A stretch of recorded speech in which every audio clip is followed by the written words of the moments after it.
तो हेलो दोस्तों, स्वागत है आपका अर्जुन मैथ्स पर अपने एसएससी जीडी के प्रैक्टिस सेट में। आज हम लोग आगे बढ़ते हैं और देखते हैं कि आज हमारे पास कौन कौन सा प्रश्न है। ये हम प्रैक्टिस सेट प्रीवियस ईयर पर आधारित प्रश्न को लेकर आए हैं और इसे ही हम लोग क्या करेंगे, सॉल्व करेंगे। यहाँ पे 10 प्रश्न हैं और ये पिछले जो पेपर हुआ था हमारा एसएससी जीडी 2022 का, उसमें ये पूछे गए थे। तो आज इन्हीं को सॉल्व करेंगे और देखेंगे कि इनका उत्तर कितनी आसानी से हम लोग निकाल लेंगे। देखिए, हमारा जो पहला प्रश्न है वो कह रहा है कि एक कार को 59 किलोमीटर प्रति घंटा की चाल से 354 किलोमीटर की दूरी तय करने में कितने घंटे लगेंगे। देखिए, इतना सरल प्रश्न पूछ रहा है, आपसे चाल दिया है और दूरी दिया है, समय पूछ रहा है। देखिए, समय बराबर क्या होता है, सबको पता है, दूरी बटा के चाल। तो दूरी आपका है 354 और जो चाल है आपका वो है 59। अब इसको काटेंगे तो 59 छक्का होता है 354, यानी 6 घंटे आएंगे। तो कौन सा उत्तर आपका सही हो जाएगा, ऑप्शन नंबर बी जो है आपका वो सही हो जाएगा। तो आपको उम्मीद करते हैं ये समझ में आया होगा। और यदि आप पहली बार हमारे चैनल पर आए हैं तो हमारे चैनल को जरूर सब्सक्राइब करिए, क्योंकि हम आपके लिए ऐसे ही एसएससी जीडी का प्रैक्टिस सेट लेकर आते रहते हैं। तो बढ़ते हैं अपने दूसरे प्रश्न में और देखते हैं कि हमारा दूसरा प्रश्न क्या है। देखिए, हमारा जो दूसरा प्रश्न है वो कह रहा है कि 3/4, 7/8 और 9/20 का महत्तम समापवर्तक बताइए। देखिए, हम इसको बेसिक से भी बताएंगे और जहां हमको लगेगा कि ट्रिक लगाना है वहां पे ट्रिक भी बताएंगे। क्योंकि देखिए, ऐसे प्रश्न में अगर आप बेसिक से भी लगाते हो तब पर भी आपका 1 मिनट के अंदर ये सॉल्व हो जाएगा। और 1 मिनट के अंदर सॉल्व कर लेना अच्छी अपॉर्चुनिटी मानी जाती है कि आप पेपर में अच्छा करके आओगे। ठीक है, अब देखिए यहाँ पर ये दिया है आपका, इसका मौसम पूछ रहा है। तो जब मौसम पूछता है तो हो जाता है अंश का मौसम, यानी अंश का हम लोग निकालेंगे मौसम। लेकिन जो आपका हर है, हर का क्या निकालेंगे, तो हर का निकालेंगे लसा। ठीक है, यानी जो ऊपर है 3, 7 और 9, इसका जब मौसा निकालेंगे तो 1 आएगा। और 4, 8 और जो 12 है उसका एलसीएम निकालेंगे, लसा निकालेंगे तो 40 आएगा। तो कौन सा उत्तर आपका सही हो जाएगा, हम देख रहे हैं ऑप्शन नंबर डी में दिया है 1/40 और यही आपका सही उत्तर हो जाएगा। तो उम्मीद करते हैं आपको ये समझ में आया होगा। बढ़ते हैं अपने तीसरे प्रश्न में। ये प्रीवियस के ईयर के प्रश्न जो है वो बहुत ही आसान से पूछे गए थे, क्योंकि जो प्रीवियस ईयर 2022 का एसएससी जीडी का पेपर हुआ था बहुत ही इजी वे में आया था, क्योंकि वैकेंसी ज़्यादा थी। अभी वैकेंसी कम है तो हो सकता है पेपर थोड़ा टफ आए, लेकिन इतना टफ नहीं आएगा कि उसे आप कर नहीं पाओगे। बस आप प्रयास करते रहिए और प्रैक्टिस करते रहिए, क्योंकि देखिए मैथ जो है वो प्रैक्टिस पर आधारित है। जितना आपको एक टीचर मेहनत करके पढ़ाता है उतना आपको मेहनत करना पड़ेगा, तब जाके वो चीज़ों को आप समझ पाओगे। ठीक है, अगर वो 1 घंटे पढ़ाता है तो कम से कम आपको 1 से 1.5 घंटे उस पर आपको भी देना पड़ेगा अलग से, तब जाके वो आप समझ पाओगे। ठीक है, तो उम्मीद करते हैं आपको ये समझ में आया होगा। पढ़ते हैं अपने तीसरे प्रश्न में। देखिए, हमारा जो तीसरा प्रश्न है वो कह रहा है किसी भिन्न के अंश को 25% कम कर दिया जाता है और हर में 25% बढ़ा दिया जाता है। नया भिन्न मूल भिन्न से कितना प्रतिशत कम है। और एक रिक्वेस्ट आपसे और भी करेंगे कि देखिए, जब आप कोई भी प्रैक्टिस सेट लगाने बैठो, यही नहीं आप किसी की भी वीडियो देख रहे हो और उसमें आप प्रैक्टिस सेट लगा रहे हो, तो पेन और पेपर लेके जरूर बैठना। वो चाहे आपसे 10 प्रश्न लगवाए, चाहे 5 प्रश्न लगवाए, चाहे 2 प्रश्न लगवाए, लेकिन आप उन 2 प्रश्नों में या 5 प्रश्नों में, 10 प्रश्नों में देखिए कितना आप कर पाते हो। क्योंकि देखिए, कोई भी टीचर जब आपके लिए प्रैक्टिस सेट लेकर आता है तो बैकएंड पे बहुत सारे प्लानिंग करके लाता है कि आपको ये प्रश्न ज़्यादा पढ़ाया जाएगा ताकि आप इसमें ज़्यादा कर पाओ। तो अगर आप पेन पेपर लेके बैठोगे तो आपको ही बेनिफिट होगा कि आप अच्छे से सवाल को लगा भी पाओगे और समझ भी पाओगे। क्योंकि देखिए, सही मायने में देखें तो अदर सब्जेक्ट को आप लर्न कर सकते हो, याद कर सकते हो, लेकिन जो मैथ है वो याद नहीं होता। मैथ में आपको उतना ही प्रैक्टिस करना पड़ेगा जितना टीचर पढ़ाने में करता है। तो आप भी उतना ही मेहनत करिए, तब जाके आपका सिलेक्शन होगा। हम ये नहीं कह रहे हैं कि सिलेक्शन आपका नहीं होगा, लेकिन आपको मेहनत आपको बताएगी कि आपका सिलेक्शन होगा या नहीं होगा। ठीक है, तो आप जितना मेहनत करोगे उतना ज़्यादा अच्छा परफॉर्मेंस मैथ में देखने को मिलेगा। और 20 प्रश्न आते हैं और 20 प्रश्न में से यदि आप 18 सही करके आते हो तो मान लीजिए मैथ आपका बहुत अच्छा है, मतलब एकदम एडवांस लेवल है। ठीक है, हम लोग जब एसएससी जीडी का पेपर देते थे तो मैथ में टारगेट बनाते थे 20 में से 20। ठीक है, 20 में से 20 जब टारगेट बनाते थे तो कभी 19 साल होकर के आते हैं तो कभी 18 साल होकर के आते हैं। मतलब 19 18 तो होता ही होता है, 17 नहीं होता। ठीक है, क्योंकि टारगेट जब 20 का बनाए हैं तो 20 में 20 करने की कोशिश करेंगे तो 18 से 19 तो आराम से टच हो जाएंगे। अगर आप 18 से 19 इसमें कर पा रहे हो और वही आपका 18 से 17 तक जी उसमें हो जा रहा है आपका रीजनिंग में, यानी मैथ में अगर आप 18 से 20 प्रश्न में 18 प्रश्न कर पा रहे हो और रीजनिंग में आपसे 17 हो रहा है, ठीक है, रीजनिंग में आपसे 17 हो रहा है और हिंदी आप 20 में 20 करके आ रहे हो, क्योंकि देखिए हिंदी में आप इतना अपना कॉन्फिडेंस बनाइए कि 20 में से 20 करके आइए, तब जाके आप फायदे में रहेंगे। तो मान लेते हैं हिंदी में कोई 18 करके आया, जीके में बहुत ज़्यादा सब लोग नहीं करके आते, पेपर अगर बहुत कठिन आ गया तो एवरेज जो स्टूडेंट होता है वो 10 प्रश्न, मतलब जो बहुत स्मार्ट होगा वो 10-12 टच करके आएगा। तो अगर हम 10 माने तो सबको जोड़ें तो 18 इधर हो गया, 18 इधर, 36 हो गया, 36 और 10 कितना हो गया 46, और 46 और 7 कितना हो जाएगा 43, और 43 और 10 कितना हो जाएगा आपका 53 हो जाएगा। अब प्रश्न कितने हैं 80 हैं, 80 में आपने कितना किया 53 किया। अगर 53 किया तो आपका, अब देखेंगे आप सेफ जोन में है कि नहीं है। अगर 53 आपका चूंकि बहुत अच्छा स्कोर माना जाता है 50 से 53, 55, 56, तो सबसे बढ़िया आपका क्या रहेगा 80 प्रश्न में कि आप कितना स्कोर कर पाओ। ये तो एकदम नॉर्मली स्टूडेंट के लिए बता रहे हैं कि एकदम मतलब जो पहली बार तैयारी कर रहा है, लेकिन जो तैयारी एक बार कर चुका है और दोबारा छट चुका है किसी कारणवश और दोबारा तैयारी में लगा है, तो वो 53 तो मानेगा नहीं, 53 तो उसका नॉर्मली अगर वो ऐसे लगा देगा तो 53 आ जाएगा। तो उसको चाहिए कि कम से कम वो 65 प्लस टारगेट करे, ठीक है। कहेंगे 80 प्रश्न होता है 65 प्लस टारगेट करना है, जी बिल्कुल आप 65 प्लस टारगेट करिए। क्योंकि देखिए जब मेरा पिछली बार पेपर हुआ था तो 100 प्रश्न थे, ये 2000 जब बता रहे हैं कोरोना से पहले की बात है, कोरोना से पहले नहीं, कोरोना का जब फर्स्ट फेज खत्म हुआ था उसके बाद का। तो ये जो 100 प्रश्न था, 100 प्रश्न में से हम बहुत उड़ के गए थे, 68 प्रश्न कर पाए थे, ठीक है। अब 68 प्रश्न में मेरा सारा सब कुछ खत्म, मतलब तैयारी 2 महीने की थी तो नहीं कर पाए थे। अच्छा, उसके बाद जब दोबारा 2022 का पेपर हुआ तो 100 की जगह प्रश्न 80 हो गए।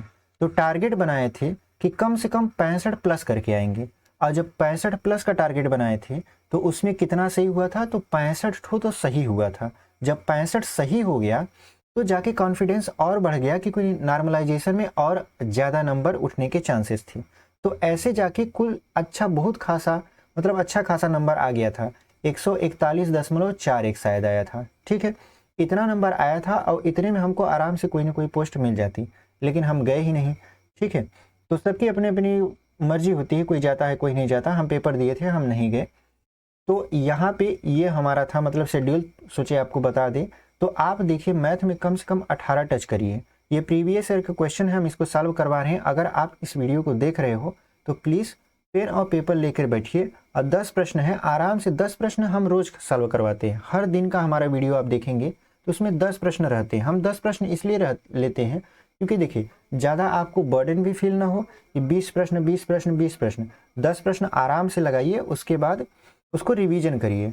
एक बार लगा लिए, एक बार मान लेते हैं सुबह लगा लिए तो शाम को रिवीजन कर लिए, शाम को लगा लिए तो सुबह रिवीजन कर लिए, क्योंकि देखिए सेम प्रश्न तो नहीं फंसेगा, ये आप गारंटी लीजिए कि सेम प्रश्न मैथ का नहीं आता, जीके का आ सकता है, ठीक है, आपका हिंदी का आ सकता है, लेकिन रीजनिंग का और मैथ का सेम प्रश्न नहीं आता, उसके आधार पर आता है। तो आप उसके मेथड को सीखने का प्रयास करिए, ठीक है, ना कि सेम प्रश्न लगाइए।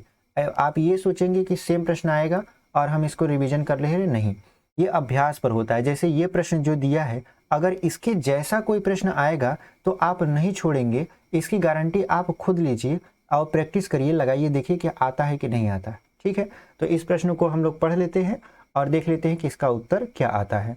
और चैनल पर पहली बार बने हैं, आए हैं, तो हमारे चैनल को जरूर सब्सक्राइब करिए, क्योंकि हम आपके लिए शुरू से लेकर अभी तक हमारे चैनल पर जितनी भी वीडियो है पूरा एसएससी जीडी का है, वो भी प्रैक्टिस सेट, क्योंकि हम जानते हैं कि पढ़ने से ज़्यादा इफेक्टिव होता है आपका प्रैक्टिस सेट सॉल्व करना। और जहाँ तक मैथ की बात हो तो मैथ में तो भाई पूरा का पूरा प्रैक्टिस ही है। आप एक बार थ्योरी पढ़ लीजिए, एक बार देख लीजिए, थ्योरी भी पढ़ रहे हैं तो उसमें भी आपका सवाल आता है, उसको भी लगा के तब जाके सीख रहे हैं। तो क्यों ना हम इस प्रैक्टिस सेट के माध्यम से आपको सिखाने की कोशिश करें। हालांकि सिखाने की कोशिश हम क्या करेंगे, वो तो आप खुद मेहनत करोगे, खुद सीखोगे, लेकिन हमारा प्रयास सिर्फ इतना रहेगा कि हमको जो आता है, जो चीज़ हम फेस किए हैं मैथ में कि कहाँ कमी होती है, कहाँ कम नंबर आता है, उसको आपको बताने की कोशिश करें।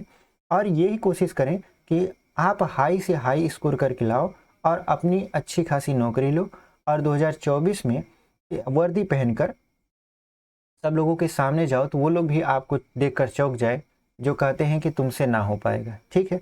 बस ये जो कहते हैं ना कि तुमसे ना हो पाएगा, इन्हीं को दिखाने के लिए मेहनत करिए कि देखो हमसे तो हो पाएगा लेकिन तुमसे ना हो पाएगा, ठीक है। इतना एटीट्यूड बरकरार रख के अपने अंदर और मेहनत करिए। सिलेक्शन आपका है, बहुत ज़्यादा हार्ड पेपर नहीं आता। जब आप पहली बार पेपर दे के दोबारा कोशिश कर रहे हैं, उनको पता होगा बहुत ज़्यादा हार्ड प्रश्न नहीं आता, बस थोड़ा सा टाइम मैनेजमेंट होता है। और टाइम मैनेजमेंट में और सवाल को लगाने के तरीके में अगर थोड़ा सा आप डिफरेंस कर देंगे, मतलब थोड़ा परिवर्तन लाएंगे, तो आपका सिलेक्शन पक्का हो जाएगा, ठीक है। इस उम्मीद के साथ हम इस सवाल को लगा रहे हैं। और चैनल पर नए आए हैं तो हम तो यही रिक्वेस्ट करेंगे कि आप इस चैनल को सब्सक्राइब कर लीजिए, क्योंकि इस चैनल पर आपको आगे भी प्रैक्टिस सेट मिलते रहेंगे। तो देखिए हमारा जो तीसरा प्रश्न है वो कह रहा है किसी भिन्न के अंश को 25% कम कर दिया जाता है और हर में 25% बढ़ा दिया जाता है। नया भिन्न मूल भिन्न से कितना कम है। तो देखिए सबसे पहले भिन्न का हम अंश भी एक मानेंगे और हर भी एक मानेंगे, यानी कुल मिला जुला के हमने भिन्न को ही एक मान लिया। अब कह रहा है भिन्न के अंश को 25% कम कर दिया जाता है, यानी पहले एक था, अगर 25% कम करेंगे तो ये 75 हो जाएगा। ऐसे ही अगर हर में 25% बढ़ा देंगे तो 100 में 25 बढ़ाएंगे तो 125 हो जाएगा। अब देखिए 25 यहाँ 75 और 25 पंचे 125, यानी जो भिन्न होगा वो 3/5 होगा। लेकिन ये नया भिन्न है, तो कह रहा है नया भिन्न मूल भिन्न से कितना प्रतिशत कम है। तो मूल भिन्न हमारा 1 था, 1 में से नया भिन्न को घटाएंगे तो मिलेगा आपका 2/5। और यहीं हम लोग क्या कर देंगे, परसेंट लगा देंगे, तो 5 दूना के 10 यानी 20 दूना के हो गया 40%। तो कौन सा उत्तर आपका सही हो जाएगा, ऑप्शन नंबर बी देख रहे हैं हमारा 40% दिया है और यही आपका सही उत्तर हो जाएगा। तो बढ़ते हैं अपने अगले प्रश्न में और देखते हैं कि हमारा अगला प्रश्न क्या है। देखिए हमारा जो अगला प्रश्न है वो कह रहा है कि अतुल अकेला एक कार्य को 114 दिनों में पूरा कर सकता है। उसी कार्य को 19 दिनों में पूरा करने के लिए अतुल जैसी दक्षता वाले कितने व्यक्तियों की आवश्यकता थी। यानी अतुल जो है वो एक काम करता है 114 दिनों में, उसी कार्य को 19 दिन में करवाना है, तो कितने व्यक्तियों की आवश्यकता पड़ेगी। तो इसमें क्या कर देंगे 19 से भाग, तो 19 छक्का 114 होता है, यानी 6 दिन आ जाएगा। 6 दिन नहीं 6 व्यक्ति आ जाएगा, यानी अतुल के जैसे 6 व्यक्ति लगेंगे तब जाके आपका वो कार्य 19 दिन में समाप्त हो पाएगा। तो कौन सा उत्तर आपका सही हो जाएगा, ऑप्शन नंबर सी देख रहे हैं हमारा, आपका 6 दिया है और यही आपका सही उत्तर हो जाएगा। तो बढ़ते हैं अपने 5वें प्रश्न में और देखते हैं कि हमारा 5वां प्रश्न क्या है। देखिए हमारा जो 5वां प्रश्न है वो कह रहा है कि एक वस्तु का अंकित मूल्य 1600 रुपया है, लेकिन रोहन को 20% की छूट मिलती है। वह 1600 रुपया में वस्तु बेचता है, रोहन का लाभ प्रतिशत क्या है। देखिए अंकित मूल्य है 1600 रुपया, लेकिन 20% छूट पर मिला, मतलब इसको कितना रुपया मिलेगा, तो 100 में से 20 घटाएंगे 80 हो जाएगा, 80/100, तो 0000 काट देंगे और 16 अट्ठे 128, यानी 1280 रुपया में उसको वस्तु मिल रही है। लेकिन वो बेच कितने में रहा है, मतलब ये क्रय मूल्य है आपका, और विक्रय मूल्य कितना है उसका 1600 रुपया। 1600 रुपया आपका क्या है, विक्रय मूल्य है। तो कितने का लाभ हुआ उसको, तो आप क्या करोगे 1600 में से 1280 घटा दोगे, तो यहाँ बचेगा 20 और यहाँ बच जाएगा आपका 3, यानी 320। तो लाभ प्रतिशत निकालेंगे तो 320 गुणे 100 बटा हो जाएगा 1280 और यहाँ पे प्रतिशत लगा देंगे। अब देखिए 1 0 से 1 0 काट दिए और यहाँ पे काटेंगे 32 से, तो 4 बार में ये कट जाएगा, तो 4 से 100 को काटेंगे तो 4 25 हम 100, यानी कितना प्रतिशत का लाभ हुआ उसे 25% का। तो कौन सा उत्तर आपका सही हो जाएगा, ऑप्शन नंबर जो ए है वो आपका 25% दिया है और यही आपका सही उत्तर हो जाएगा। तो बढ़ते हैं अपने अगले प्रश्न में। देखिए हमारा जो अगला प्रश्न है वो कह रहा है कि 34 व्यक्तियों के समूह में 90 kg वजन वाले एक व्यक्ति के स्थान पर एक नए व्यक्ति के शामिल होने पर उनका औसत वजन 3 kg बढ़ जाता है। नए व्यक्ति का वजन ज्ञात कीजिए। तो सबसे पहले हम लोग मानेंगे इसका औसत यक्स पर बार था। 34 व्यक्ति हैं तो 34 व्यक्ति का योग निकाल लेते हैं, तो योग बराबर होता है औसत गुणित संख्या, यानी औसत गुणित संख्या। तो औसत था x पर 12 और संख्या मान लिए 34, ये तो रहा योग। अब कह रहा है कि इसमें 90 kg वजन वाले एक व्यक्ति के स्थान पर, मतलब 34 x पर 12 में से हम 90 को घटा देंगे। उसके बाद एक नया व्यक्ति आता है, उसका भार हम लोग मान लेंगे x kg। एक व्यक्ति गया, एक व्यक्ति आया, तो संख्या में कोई परिवर्तन नहीं हुई तो बटा 34 कर देंगे। अब ये योग हो गया, ये संख्या हो गया, तो औसत निकल गया। औसत हमने कितना माना था x पर 12, लेकिन इसमें कह रहा है औसत वजन 3 kg बढ़ जाता है, तो इसमें 3 जोड़ देंगे, फिर ये गुणा करवा लेते हैं। 34 यक्स पर बार माइनस हो जाएगा 90 प्लस यक्स बराबर यहाँ पे 34 यक्स पर बार और प्लस 34 यहाँ होता है 102। अब 34 पर बार 34 पर बार कट गया, जब -90 था उधर गया तो +90 हो गया, यानी यक्स बराबर जब जोड़ेंगे इसको ये हो जाएगा 192 kg। यानी जो नया व्यक्ति आया है उसका वजन जो होगा 192 kg होगा। तो कौन सा उत्तर आपका सही हो जाएगा? ऑप्शन नंबर जो ए है आपका 192 kg और यही आपका सही उत्तर हो जाएगा। ठीक है, किसी व्यक्ति का वजन 192 kg है तो समझ सकते हैं वो कितना मतलब वजनी होगा। अब देखिए यहाँ पर है प्रश्न नंबर 7वां, कह रहा है एक फल व्यापारी एक निश्चित मूल्य पर आम बेचकर 25% का लाभ कमाता है। यदि वह प्रत्येक आम पर 3 रुपया अधिक मूल्य लेता है तो उसे 40% का लाभ होता है। एक आम का क्रय मूल्य ज्ञात कीजिए। तो मान लेते हैं एक आम का क्रय मूल्य 100 रुपया है। 100 रुपया मत मानिए, 100 रुपया मानिए। ठीक है, हम 100 रुपया मान लिए। अब कह रहा है कि आम को जब बेचेगा तो कितने का लाभ कमाएगा? 25% का। यानी ये तो क्रय मूल्य रहा, लेकिन यदि बेचेगा तो कितने में बेचेगा? 125 रुपया में। लेकिन यदि वह अपने आम पर 3 रुपया अधिक वसूले तो उसे 40% का लाभ होगा। मतलब अब वो बेचेगा, जब 3 रुपया अधिक लेता है तो कितने में बेचेगा? 140 रुपया में। तो बिक्री मूल्य में कितना अंतर आया? तो 140 में से 125 घटा लीजिए, यहाँ पर कितना आ जाएगा आपका? यहाँ पर आ जाएगा 15। यानी 15 का मान जो दिया है वो 3 दिया है। ठीक है, तो 1 का मान कितना हो जाएगा? तो 3/15। तो 100 का मान कितना हो जाएगा?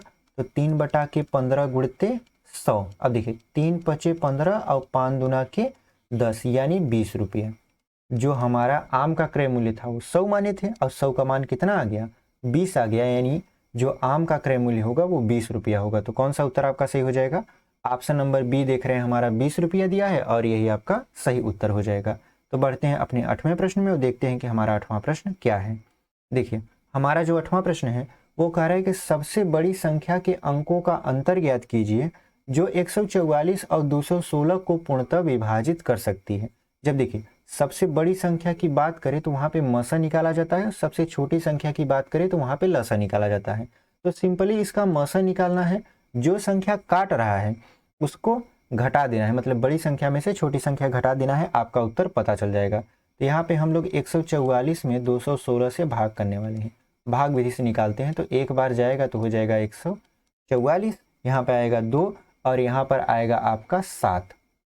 अब देखिए 72 से 144 में भाग देंगे तो 72 दूना होता है 144। यानी कौन सी संख्या है जो दोनों को काट रही है? तो 72। अब 72 में जो बड़ी संख्या है वो 7 है और जो छोटी संख्या है वो 2 है। कह रहा है सबसे बड़ी संख्या के अंकों का अंतर ज्ञात कीजिए। यानी 7 में से आपको 2 घटाना है। तो 7 में से आप 2 को जब घटाओगे तो कितना आंसर आएगा? 5 और यही आपका आंसर हो जाएगा। तो कौन सा उत्तर आपका सही हो जाएगा? ऑप्शन नंबर बी देख रहे हैं, हमारा 5 दिया है और यही आपका सही उत्तर हो जाएगा। तो बढ़ते हैं अपने 9वें प्रश्न में और देखते हैं कि हमारा 9वां प्रश्न क्या है। देखिए हमारा जो 9वां प्रश्न है वो कह रहा है कि 8 व्यक्तियों का औसत भार 40 kg है। यदि एक व्यक्ति को हटा दिया जाए तो औसत भार 38 kg हो जाता है।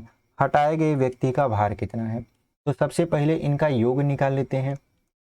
आपको पता है योग बराबर क्या होता है? संख्या गुणित औसत। संख्या था 8, औसत था 40, तो कुल मिला जुला के ये हो जाएगा 320। अब एक व्यक्ति को हटा दिया जाता है।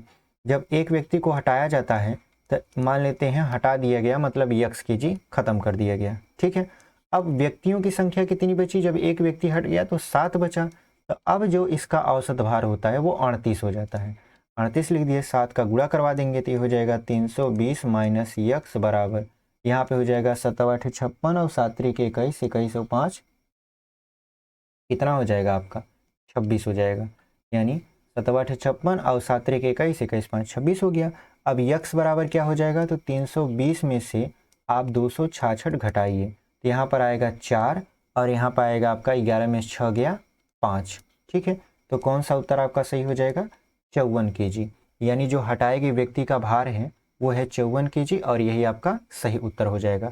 तो बढ़ते हैं अपने आखिरी और 10वें प्रश्न में। और अगर आप अभी तक हमारे वीडियो में बने हुए हैं तो हम तो आपसे यह रिक्वेस्ट करेंगे कि आप हमारे चैनल को सब्सक्राइब कर लीजिए, क्योंकि हम आपके लिए ऐसे ही SSC GD का प्रैक्टिस सेट लेकर आते रहते हैं जो कहीं ना कहीं आपके लिए बेनिफिशियल ही होगा। तो देखिए हमारा जो 10वां प्रश्न है वो कह रहा है कि एक वस्तु का क्रय मूल्य अंकित मूल्य का 64% है। 20% की छूट देने के बाद लाभ प्रतिशत की गणना कीजिए। अगर मान लें कि अंकित मूल्य 100 रुपया है, ये हमने क्या माना, ये हमने माना अंकित मूल्य। अगर अंकित मूल्य का 64% निकालेंगे तो क्रय मूल्य निकलेगा, यानी 64 रुपया तो हमारा हो गया क्रय मूल्य। अब क्या कर रहा है, कह रहा है 20% की छूट देने के बाद, मतलब 100 रुपया पर वो बेचेगा और उसमें से 20% छूट देगा, तो 100 में से 20 घटाइए कितना हो जाएगा, 80 रुपया। 80 रुपया जो है वो इसका विक्रय मूल्य होगा। तो लाभ कितने का होगा, तो लाभ बराबर होता है विक्रय माइनस क्रय, यानी 80 में से आपको क्या घटाना पड़ेगा, 64। तो ये हो जाएगा आपका 6 और यहाँ पर हो जाएगा 1, 16 हो गया।